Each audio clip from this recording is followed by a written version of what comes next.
Welcome to Diaspora, the show where we share the remarkable stories of immigrants from the Indian subcontinent.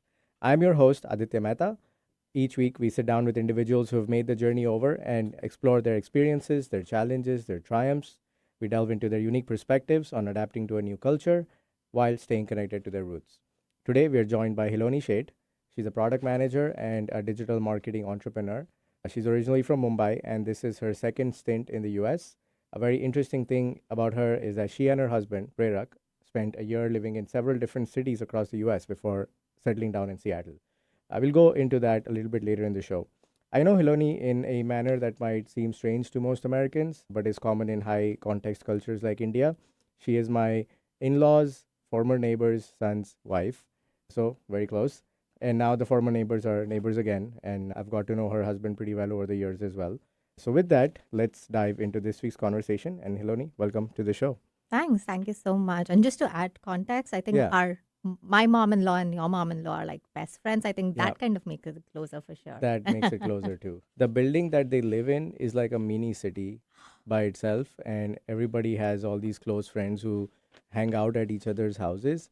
It's like we did as kids, but they're doing as senior citizens Oh my almost. God, I agree. I think when I got married, I think my fear was I would always have to be like decently presentable when I take the elevator because I'm Yes, bound to meet someone someone they you know, know. and it's bound to have like additional 10 minutes of my time going into a conversation with them before I get to what I'm I on to. I don't go there as often, but I think I also have the same worry because I'll run into one of their friends. But so you grew up in Mumbai or Bombay. What do you prefer calling it? Ah, good question. I think Mumbai is something that comes more easy, but Bombay feels like the one we grew up in. I Yeah. only say Mumbai when I speak Marathi usually. Otherwise, it's Bombay. Usually, I ask my guests to compare the city they're from with a city in the US. But Bombay being a big and well known city compared to New York and LA most of the time, the basis is usually because it's the financial capital and one of the major film industries of India, not the only one. Is there anything else that you think lends that more flavor to that comparison? Totally. I feel so both these cities, I feel the bigger vibe is the people and the kind of people, the background they are from. I think it's the hustle culture that's ingrained with the dreaminess of getting somewhere someday. And I think that sense of just the vibe that you get in the city is very comparable to New Yeah. York. One of the interesting things I've been like, I have a bunch of colleagues both from New York, LA, and back when I used to live in Bombay. You always feel like you are in the best place on earth. And Yeah. there's nothing better than that till you Yeah. actually go out and maybe see more stuff. So Yeah. that's the feeling I think people have in those cities. Like you have everything at your disposal and it's all Yeah. about what you choose to do and how you want to do it. I think, yeah, just the diversity, the choices, and the options Yeah. makes it a very lovely place I to mean, be in. India is a place where, due to the caste system, there was not enough social mobility early. And Bombay's always been a place where anyone can come and become well off or rich or create generational wealth.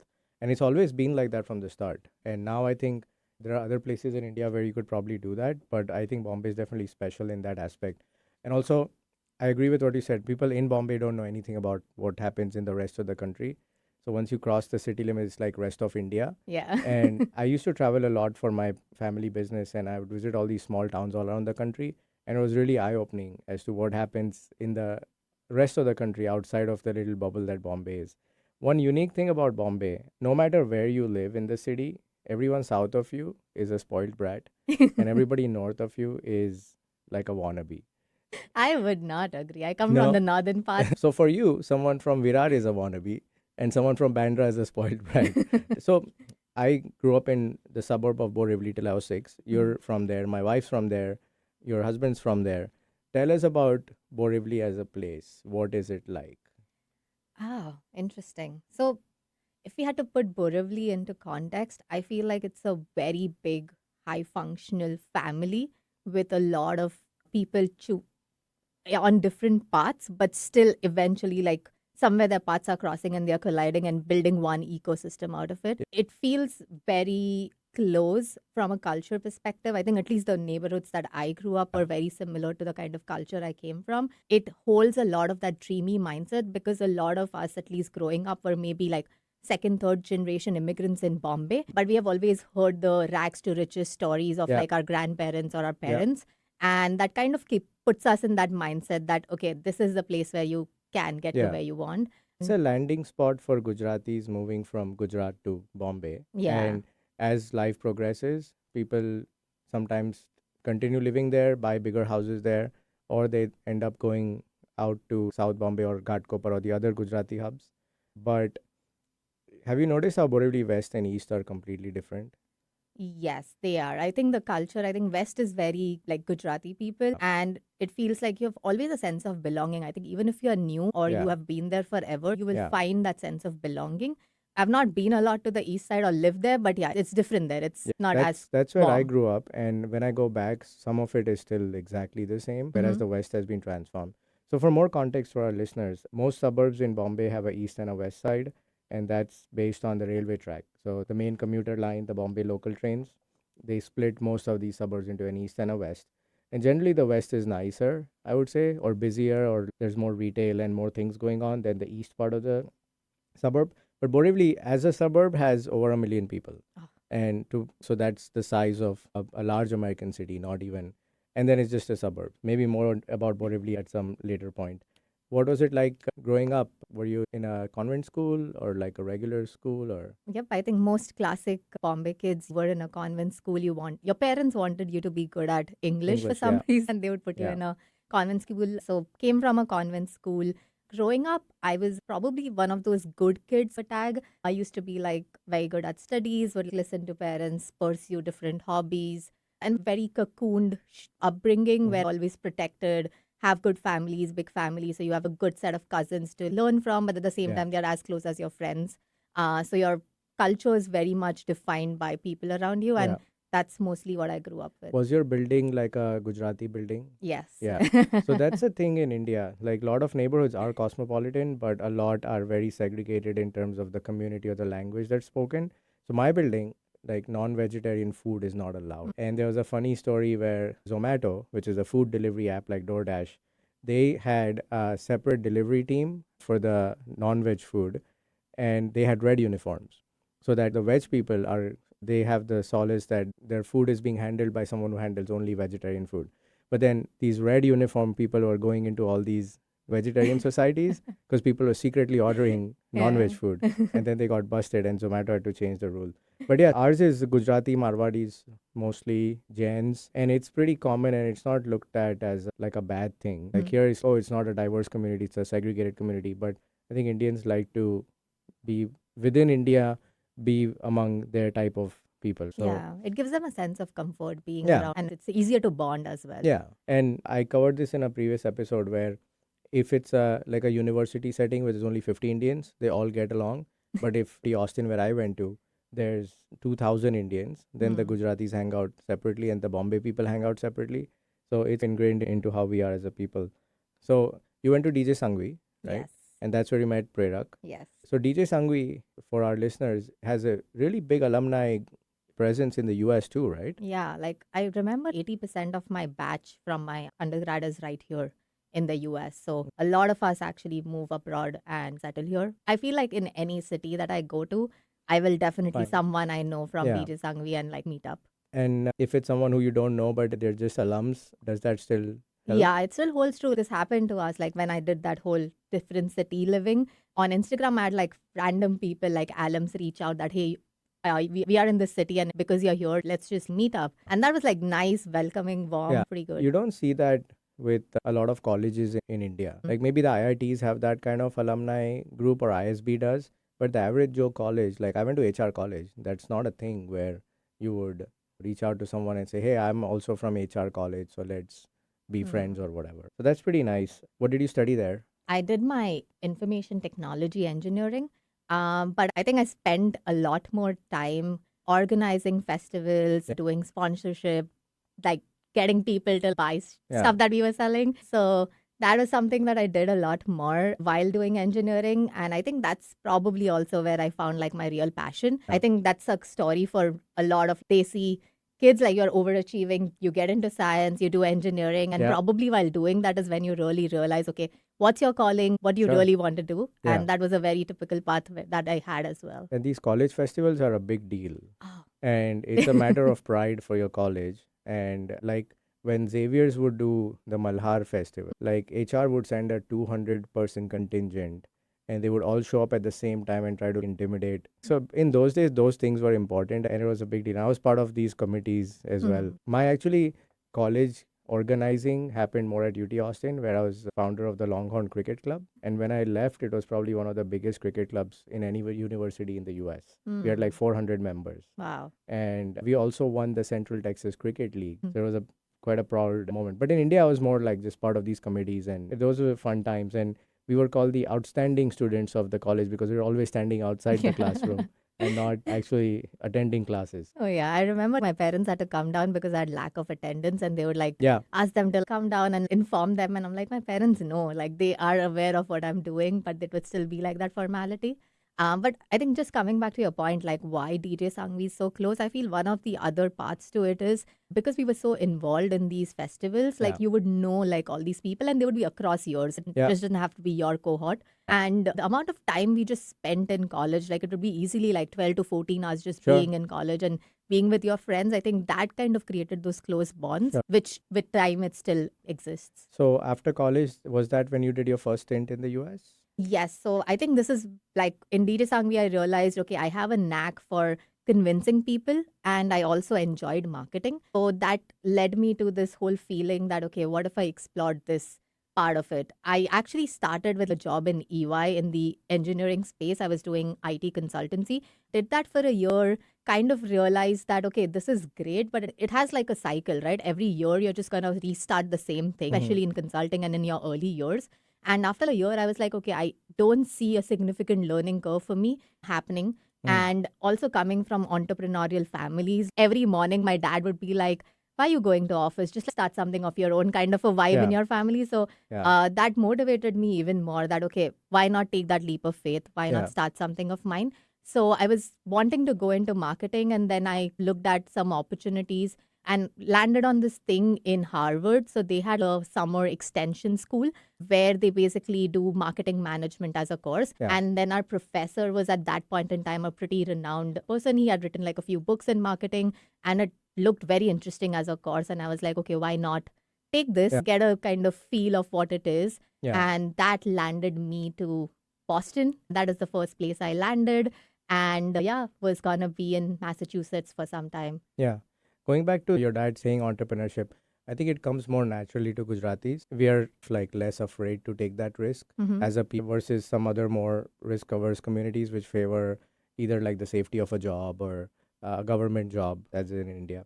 The western part of the country, for our listeners, is more, I think, entrepreneurial. Historically, all the trading routes were with like East Africa, Middle East were from the West. And a lot of these communities are seafaring communities as well. Gujarat, Kerala, Goa, all of those. So that's just some more context.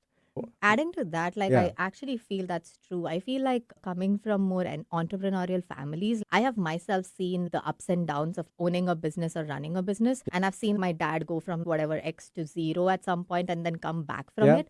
And you've also seen simultaneously the kind of family support that you get. Your life is not significantly changing while the ups and downs in businesses are happening because you're taken care with just the people around you. And I think they extend that to not just like immediate family, but extended families to give them that kind of support. So I think, the risk taking ability comes more naturally and you know what the downsides are and they don't look as fearful. Yeah. Just to follow up on that, I had visited the Tata Nano plant in Gujarat and we were asking the manager what some of the big challenges were, because you may remember that it was originally going to be in West Bengal and then Gujarat kind of stole. And they said the biggest problem is that people are not afraid to quit from the factory.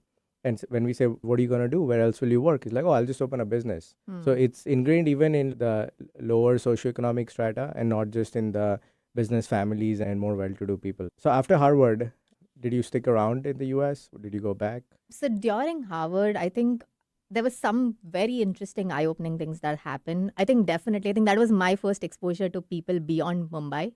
So that was very unique. I met people from across India and obviously across globe because we had like people from European countries, Australia, everywhere. So it was my first exposure to, a very unique blend of people. I was still figuring out who I am and that kind of helped define that a lot more. Also living by myself, again, I feel like people from Bombay are a little spoiled. You have all your Yeah. schooling, your Yep. most of your education done in the same city. You are so like in your comfort zone Yeah. that you don't understand how privileged that is till you like really Yeah. step out and Yeah. you go through like living in dorms and eating in canteens and stuff like that. Oh my Yeah. God, that is very different. Yeah, So, that does come more naturally to people from smaller towns. I was at the US consulate in Breach Candy back when it was there, applying for a visa. And your appointment's at 10 o'clock. You leave home at 9:45. You show up, and there's people who've traveled from God knows where. They've booked a hotel for 2 days, and they've brought someone with them to hold on to their belongings. And also in India, living with your parents is not a bad thing. It's actually preferred, and it just makes things a lot easier when you have multiple generations in a same house, both from the business support, but also just like my monthly burn rate was my cell phone bill. That's it. And of course, there's many families where the younger generation is supporting towards the running of the household. But I think you and I were in the part where we didn't have to worry about any of those things. That's how I built up enough savings to pay for my own MBA at the London Business School, earning in rupees, spending in pounds. If I was living in a different city, I don't think that would have been possible at all. same for me. I could support CMU because of the Yeah, amount of savings I had, the yeah, business that I exactly. could take money for myself from. My savings rate was probably like 75%. Oh, 100%. I feel like mine was even higher. As Yeah. girls, you're kind of paid for in a lot of places. So after that program was when you started your digital marketing company? Yes. So in that program, we were doing case studies in our class, and we were not talking about the biggest brands, but we were talking about like locally run businesses around our campus and how they were leveraging social media and digital marketing back in time. I'm talking about like 2015. And it was very eye opening because back in India, it was still amongst only top brands who were really using it and leveraging it. So I did see that as a big gap. And because I've known a lot of small, medium sized businesses back home, I thought, okay, this can really add value.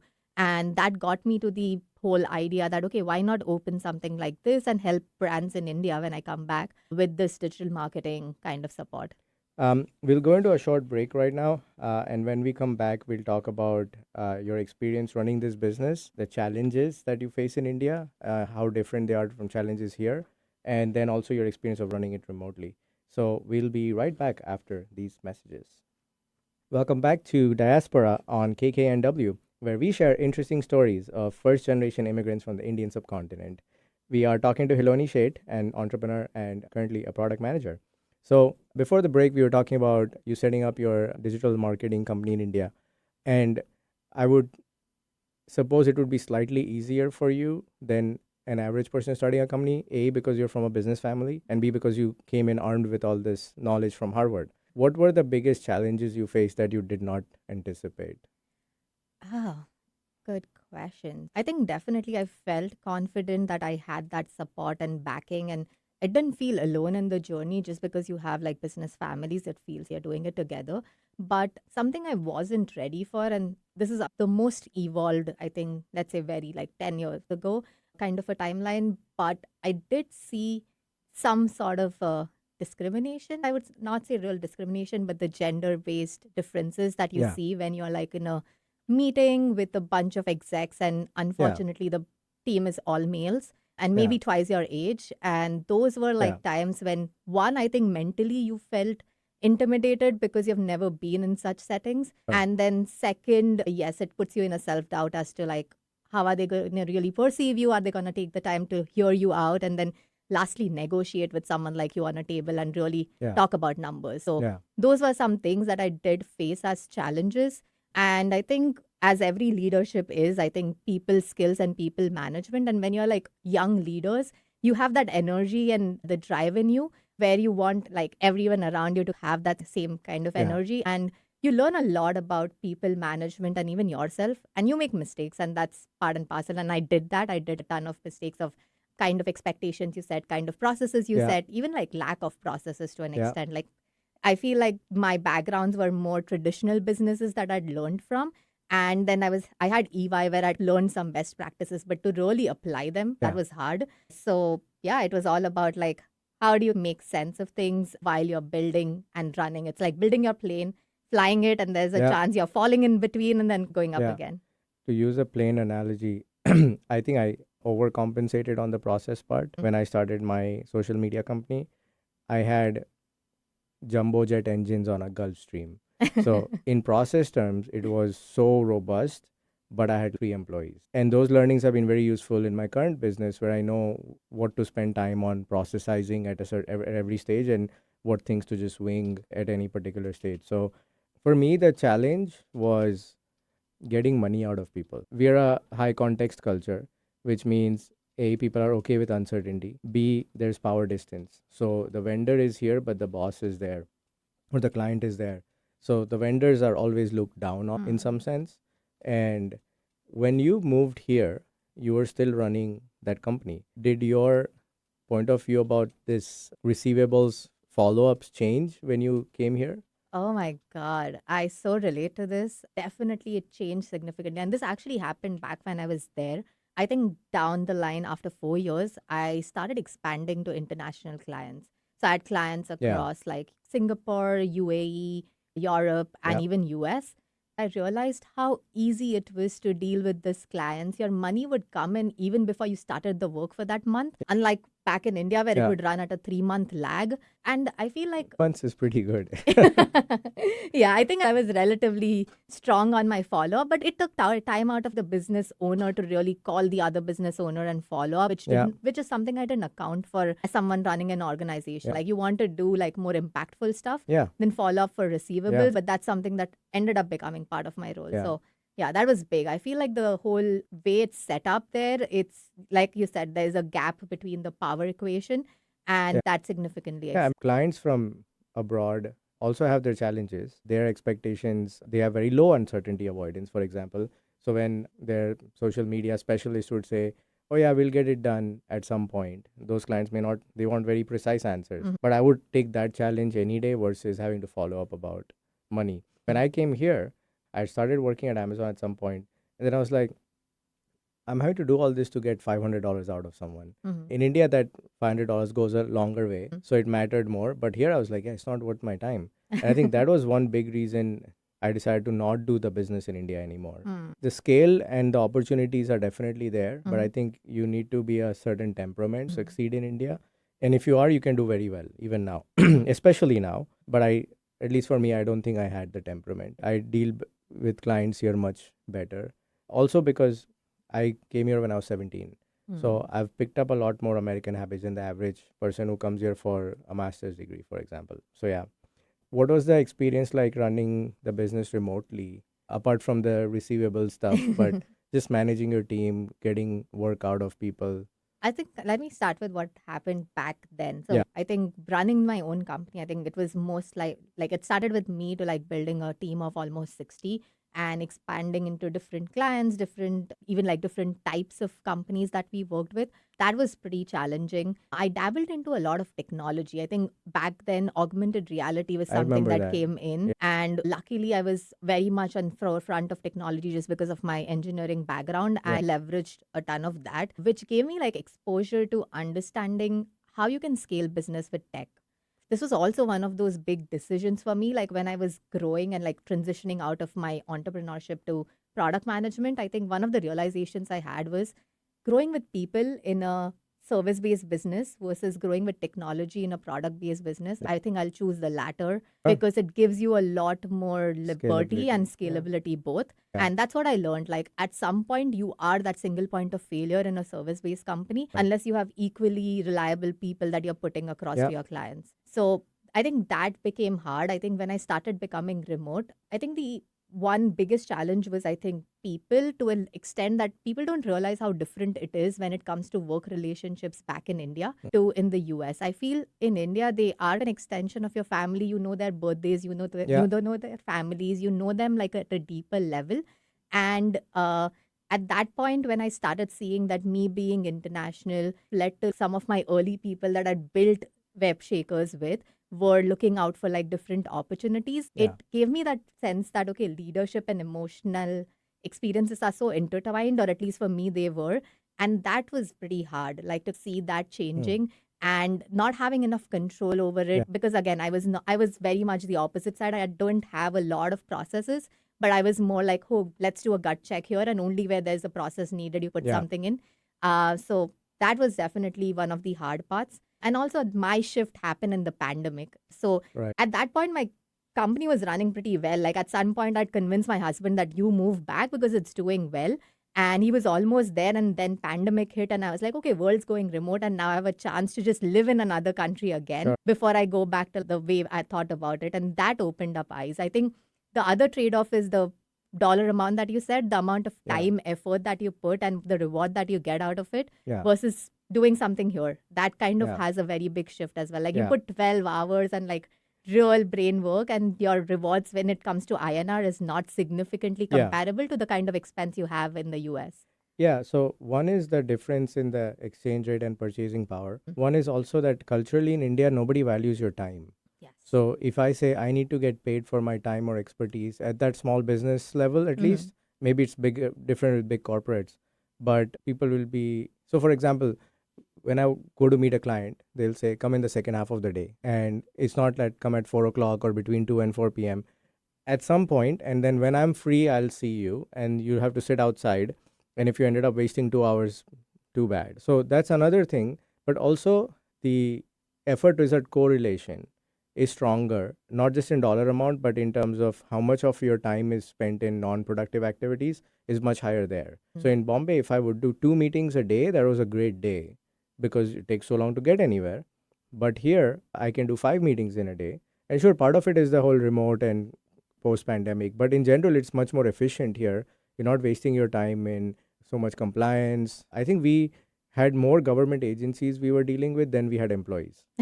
All that support things that you have to do to just Yeah. run your business, they take up so much of your time. Something interesting I'd read recently was in India, you are paid a monthly salary. So it's very hard for people to really understand what their cost per hour is. Sure. Versus here, like Yeah. any person in a given time would understand what their cost per hour is. So the Sure. value of time is so much Yeah. more. So even like in a company like Match Group that we work on right now, when we look at different geographies like India, we know people are more likely to spend their time looking at ads versus even like paying for a subscription. Sure. So our models relatively change for those geographies because that's how people are designed. Interesting. Very interesting. For me, it was a pleasant surprise that people are willing to compensate me for my time. In my current property management business, clients will say, oh, yeah, you did this which is outside the scope. So fine. If you have to bill me, you have to bill me, and that's okay. And another thing is, on that note, people here understand that you are in a business to make a profit, and it's acceptable to make a profit and to have a profit margin. Whereas there, I felt it was always like, how much can I squeeze the vendor? And it's not a win-win approach for the most part, where if you do well, you will be a happy vendor and you'll do better for me. That kind of equation doesn't exist in India. So even if your business shuts down, I don't care. I still want the lowest price. They kind of want to leech out the best that they can, but it doesn't matter at what cost. And weirdly, I've seen this not just like at small businesses or medium-sized businesses, but even like in big corporates. Like those negotiation meetings are hard. Like I remember this was one of my experiences. It was one of the biggest event agencies, biggest event companies in India. And I was their client, and this was my early days. And I had to go into a negotiation meeting for the contract with the owner of the company. And he had been known for like 25 years as one of the best sales guys that exist in India, kind of a thing. And I was already intimidated. I go into that room and just that confidence that you have to hold ground to the numbers you want to keep and negotiate as to why that is important and bring them on the same page in the language they understand. Oh my God, that was wrecking. I luckily survived that, got a really good contract. But after coming out, it was like, God, I don't know how I did that. Yeah. My pricing strategy class at London Business School was very helpful. So I had almost 80% of my clients prepaid every month. It was the other 20% that drove me crazy. But what we did is we had a higher price than our usual price, and that was the postpaid price. And then our actual price was the prepaid price. So if you pay me on the first, then you get this rate. And if you want to pay at the end of the month or for 30 days, 40, because the contracts are not enforceable given the slow legal system. So if I say you have to pay me interest on a late payment, that doesn't mean anything at all. So we did that after I did that course and managed eventually to get 80% of clients to sign up for that, which was a big peace of mind, honestly. Yeah. But I think it works two ways in India, right? You also look at the size of the client and you define some of your pricing strategy. It's not like apples to apples for every client. Yeah. If you have a very large corporate, they're not going to go for the prepaid option. They'll say, we'll pay you when we'll pay you, as per our payment cycle. One of my clients was Neil Kamal Plastics. We did SEO for them. and they're like, yeah, we don't care for the 6,000 rupees savings a month, but our accounting team will process the invoice on the 18th, and that's when it's gonna get done. No matter how much you scream and nobody who you call, that's where it's gonna be. I had pharma clients and real estate clients. Like real estate had like a 2 month kind of latency. Yeah, Pharma had a 3 month, but you had to deal with it. But yeah. obviously they were big contracts, so it was worth the wait. My first company did among other things did real estate brokerage, and we ran out of operating capital because we thought it'll take 6 months to get our brokerage. It took on average 17 months.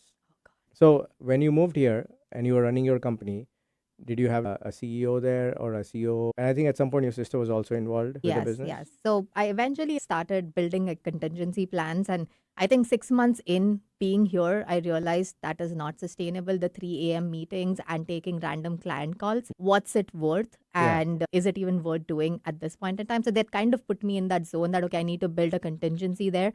And ended up doing that, like eventually built my sister. She had started as an intern 5 years ago in my company. And she was now at that stage where she was ready to take up opportunities, and kind of trained her into it, and then she took over. So that gave me a sense of like it's a baby I had built over years, and Sure. it still exists and it's in like sound hands. So that was That's a good good. feeling to transition out of it. Yeah.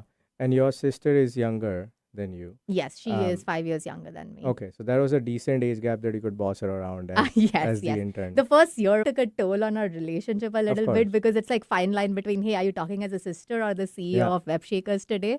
And how the Yeah. conversation's gonna go. But luckily it turned out well. And I think it was a good thing for her as well. She enjoyed the space and it gave her like that time to learn and get onto the harder Sure. thing and then eventually go her own Yeah, way. I started on the ground floor in my parents' business. I used to do door-to-door mutual fund sales. And I think that was the right decision because you need to know the whole org in and out before you are in a position to lead any of it. So, at what point did you decide to go to Carnegie Mellon and what drove that decision?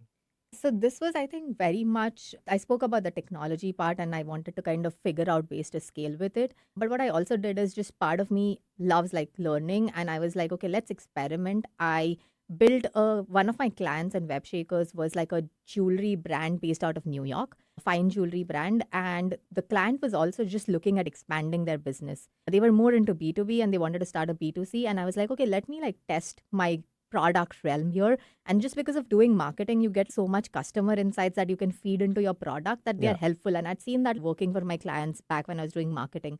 So I was like, okay, let me run this as testing grounds. I worked with that brand File Color Jewels, built their entire website, their digital presence, got them up and running on Amazon and all the marketplaces. And I saw it like grow pretty successfully. So at that point, I had a little bit of confidence that, okay, I know how to do this. But then the part of me was like, okay, let's formally get to know this exactly like how it works in like other industries.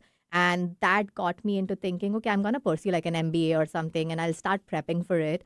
And in that realm, I started applying and came across this really amazing course at Carnegie Mellon. It was more product management centric grad school program. So it was like in the Tepper School of Business, but it was a separate product management program. So it was very unique and 1 year. I think I was also, as any immigrant, was optimizing what's the best ROI. So it was a 1 year course. It had an internship. So you had an opportunity to earn money in the internship. And it was giving out like really good jobs. Like you were basically on the same landscape as a MBA grad when you were in the job market. So it made a lot of sense. And I was like, okay, let's just do it. And it happened in that weird time when I'd moved to Seattle. It was 4 months in. I bought the last piece of furniture in my house to set it up. And I got my admit. And then I'm like telling my husband we have to sell everything in 2 months and move to Pittsburgh and we're going to be there. So yeah, that was a funny timing. Yeah. And I think he's always been very supportive of whatever you do from what I know of you guys.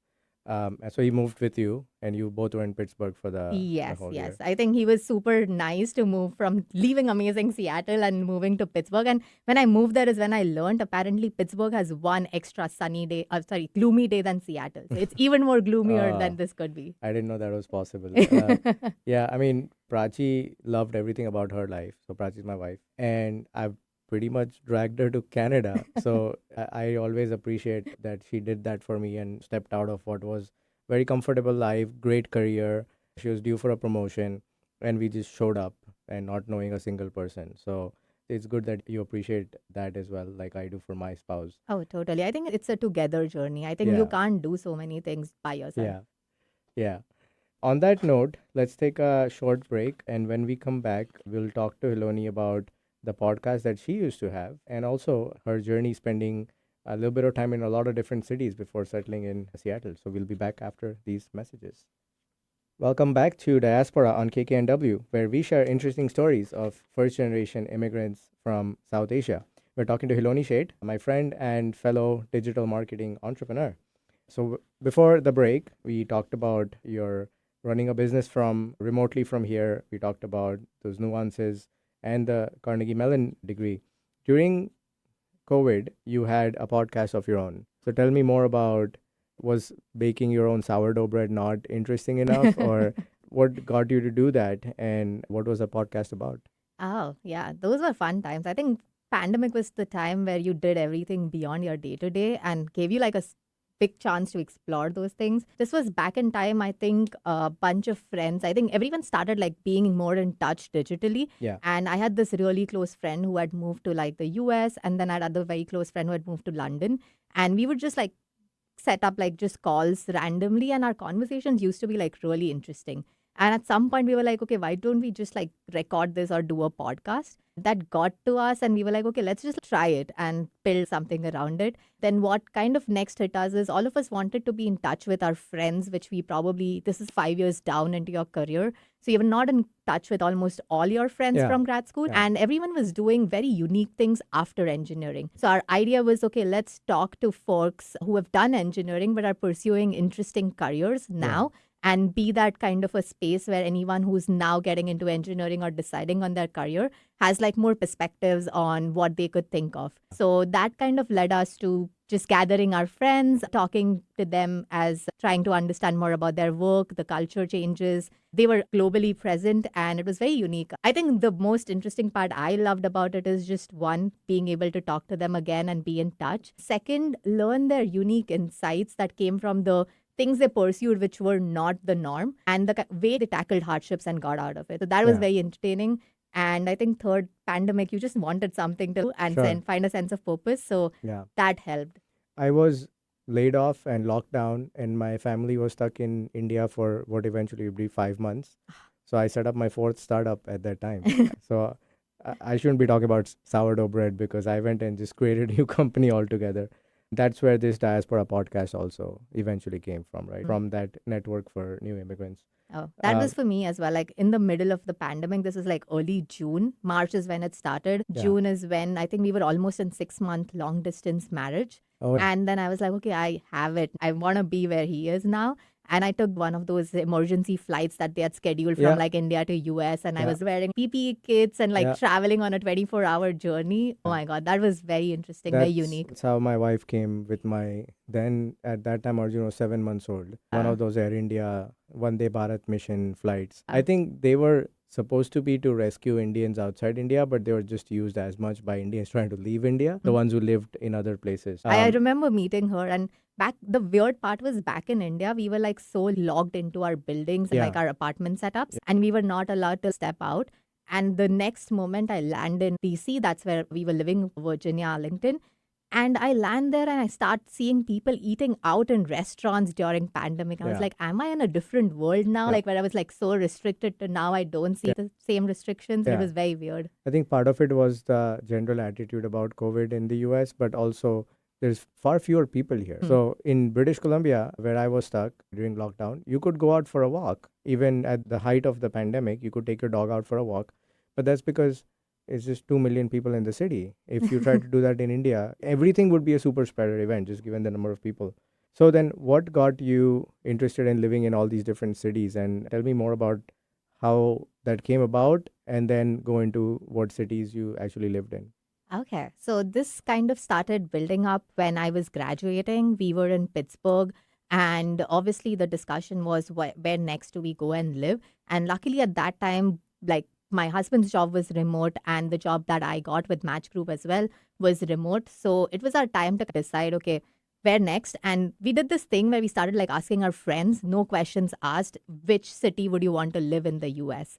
And everyone would have like really unique, fun cities. But then we would ask them, like, why don't you move there? And they would have like basic reasons like job or something like that. And both of us were like, okay, we are currently figuring that out. We have the liberty of like remote jobs. Why not maximize this and actually live in some of these cities and Yeah. just see what's in it for us? So we started our journey. I think weather was a big component. So the first city I wanted to be in, away from the Pittsburgh, like cold, was to go somewhere warm. So we started with San Diego, and I love that city. And probably that's the place I would want to be in. No constraints. But yeah, it's a little laid back for like current day and age for me, but love that place. From there, we started doing like a bunch of cities. We did Virginia again because we really loved it, but we were like, okay, let's give it one more try. We moved to Colorado. We also did Utah, which was when my parents were visiting and we were taking them around. So we did 2 weeks in Utah out of nowhere. And it Like was Salt Lake beautiful. City? Yeah, Salt Yeah. Lake City. It was beautiful. I actually remember having a conversation with Prerak and suggesting Boise. Yes. And he was like, yeah, we're actually planning to go there. Yes. And from there, we moved to San Francisco. Then we stayed there for a few months. We also, in the middle, did Texas because my company was based out of Dallas. It was an opportunity that, okay, let's consider if Texas is for us. So we did like Dallas for some weeks, Houston for a few weeks, and Austin for a month. I think we spoke back when we were in Austin as well. I Yeah. loved the city. Beautiful place. So we Yeah. did that. And then eventually, after like San Francisco, landed to Seattle. We were going to then go to Vancouver next. I think that was on our plan. And then somehow the city just made us stay. But doing all of this travel, I think we learned a lot. I think the unique part we learned is any place can become home in 2 days, which is weird. But like the second we started moving our stuff into the new Airbnb and we travel with 2 bags, in 2 days it would just start feeling home. And this is what our routine is Yeah. and this is what our space is, which was very nice. But we learned that both of us were very, I think one, community was a big aspect for us, like Yeah. people we know. Second, I think outdoorsy. Both of us love like doing hiking and like water activities and Yeah. things like those. So that played an important role in where we wanted to be. And I think third was food. Just like any desi person, it's Yeah. a very big component of our life and having access to good, decent food. And I think the biggest factor between San Francisco and Seattle, because those were the two competing ones for us, I think it came down to cost of living and proximity to people. See, San Francisco is great, but obviously cost of living is exorbitantly high and people are very spread out. You don't have access to everyone because anyone's like in a downtown San Francisco to Yeah. San Jose and Yeah. they might not meet each other for like months. Sure. Versus in Seattle, at least I've seen, even if it's in the east side or west side, people are much more willing to commute. The commute is not crazy bad. And that makes it pretty good. Like you had accessibility to all your friends and you would meet up on weekends. So that played a big role in Seattle. And oh my God, Pacific Northwest is gorgeous. Yeah, I think I was like an American in my previous life because I'm always drawn to the US, but specifically this lower mainland of British Columbia slash PNW. It's just a fantastic part of the world to live in. There's no real natural disaster threats. Resources are plentiful. It's pretty educated population, multicultural, globally connected. Cost of living is high compared to like a Salt Lake City. I think you're getting something in return for that extra cost of living. I did consider moving to Austin when I was trying to move to the US, but I decided not to. One, because I had a college student view of the city and I wanted to preserve that novelty and nostalgia. And also, it is a city better for younger people. It's not like, I think Seattle, or at least the suburbs of Seattle, are very nice for people with young families. Like Issaquah, where I live in right now, I think it's like smack perfect for my life stage right now. So that's pretty cool that you were able to do all of this. If not Seattle, San Diego is probably your second choice. I visited there for the first time very recently and I was like blown away by the city. It's so pretty, the weather's always good. I would like to go back there again, especially for Legoland. Oh, yeah. Yeah. I love that city. I think the weather, the sense of people, and I think it just felt like people were kinder. I think the more relaxed people are, or maybe like more spiritually connected to an extent, they felt like very relaxed and kinder. And yeah, the city is beautiful. It has a lot to offer. Better Mexican food for sure. Oh than my God, Seattle. so much better. Once you've lived in California or Texas, most other states in the US will be a disappointment. Yeah, especially for Mexican food, 100%. Nice. Okay, let's talk about what you do currently. First question is, how is it like going back to being an employee after having run, and 60 employees is a very sizable business in any part of the world. So how has that been, and how has the entrepreneurial experience helped you and hindered you? Because for me at Amazon, it helped and hindered both. I think from a help perspective, the role that I'm in product management, like we are a liaison between engineering, design, analytics, marketing, all of Mhm. these teams. So it's a very high accountability place. And you have a lot of ownership over what you do and what you drive. Yeah. So with the entrepreneurial experience, that was something that came naturally. Also, very similar to entrepreneurship, every day you are helping navigate someone in a direction and you're helping someone like make that next decision, which was very similar to what your day-to-day problem as an entrepreneur would Sure. be. So that was very helpful. I think the cons are, I think it's not very easy to have that zoom in, zoom out experience just because of the amount of knowledge or information you have access to at a given point in time about something. That was something I really enjoyed as an entrepreneur because you could like quickly zoom out and really look at that lens and see, okay, how it's going to help a business XYZ. Versus here, it's a little hard to do that just because of the nuances and things you have Sure. access to. I think additionally, cons could be you sometimes just want to like do everything because you're so used to doing it, and it might feel like encroaching for someone else doing that work, and as like why are you being nosy and why are you kind of coming in there. Sure. So that is hard. That was an unlearning I had to do when I transitioned into this role. My problem was I was too straightforward for my own good because as an entrepreneur, you're used to being that. You're not used to having to navigate office relationships, office politics, any of that. So I had being family business, then own business. When I was in Amazon, I had no skill set of understanding those nuances and reacting appropriately to them. As an entrepreneur, you're generally less insecure about things because you've faced greater risks. So you're not gonna change yourself to hold on to your job or pander to a certain group of people. And that I think bit me a lot. But it also validated that I'm not cut out for corporate life. There's no right or wrong about it and makes me do this what I do right now with more conviction. At an entrepreneurship level, I feel like your reputation is more externally driven, like with your clients, less internally. Versus as an employee, your reputation has a lot more worth internally, and you have to really navigate how that is. Yeah, that's a very nice way to look at it. So you are not an economic migrant. You don't have the conventional path where you came here for your master's degree and a better life, more income, etc., and sending money back home. You don't have that situation. What advice would you give someone who is in that regular path on how they can make more of their US experience? I'll tell you where I'm coming from because I feel a lot of the people who come for that reason, they're so focused on working hard and setting up their life, which is great, which you should do. I feel like sometimes they miss out on the assimilation and the benefits of that assimilation. I know people who've been here for 20 years, they've never been out on the lake. And the lake may not be for everyone, but it's worth experiencing once because you're in a place where you can do that. Like in India, you may not necessarily have access to outdoors. So, how can someone who has followed a convention path have the same lens that you do as someone who's not an economic migrant and benefit from it? I think, firstly, yes, grateful and privileged. That's not the path I had to choose. I think for someone who's just recently moved, one key advice I would probably give them is to give yourself some grace. And this is something that I faced like moving a little late in life here because now you're at that point in time where you've proved yourself somewhere and you're in that eagerness to prove yourself in the new land. And it comes from you wanting results sooner than really putting in time. And also, like people around you or your friends are in a different space and different time in their life and they've figured it out and you're like restarting. So it's important to have that compassion for yourself, give yourself some grace. Also, don't consider going into comparison versus channeling it with curiosity as to why is it happening certain way. Had gone through that phase as well and cycled out of it. And the second it became more curiosity, you really have a very different lens as to why people are doing something and doing it a certain way.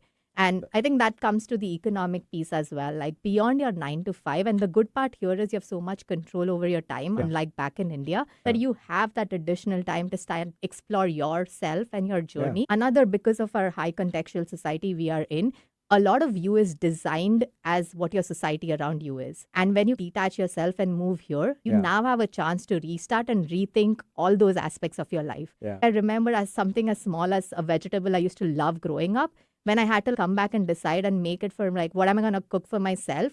That wasn't on the list because I ate it as a function of everything around me, not as much as I really loved it as much. Everything about your life is of your choosing, where you live, who you spend time with, and whatnot.